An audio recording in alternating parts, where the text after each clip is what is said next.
மேட்டுப்பாளையம் அருகே சாலை ஓரங்களில் கொட்டப்படும் குப்பைகளில் ஆயுர்வேதிக் மருத்துவ கழிவுகள் இருப்பதாக பொதுமக்கள் வேதனை தெரிவிக்கின்றனர்.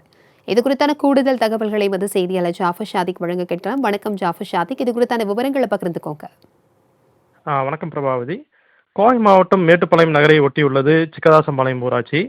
இந்த ஊராட்சிக்கு உட்பட்ட 15 வார்டுகளில் சேகரிக்கப்படும் குப்பைகள் முறையாக அப்புறப்படுத்தப்படாமல் பொதுமக்கள் அதிகம் நடமாடும் பகுதியில் ஆங்காங்கே கொட்டப்பட்டு வருவதாக புகார் எழுந்துள்ளது. பிளாஸ்டிக் கழிவுகள், உணவு கழிவுகள் உள்ளிட்ட குப்பைகளில் தீப்பற்றி எறிவதால் அதில் கடும் துர்நாற்றத்துடன் புகை கிளம்பி வருகிறது.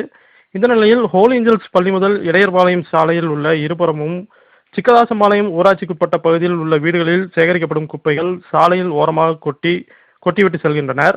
இதனால் அப்பகுதியில் நோய் தொற்று பரவும் அபாயம் அதிக அளவில் உள்ளது.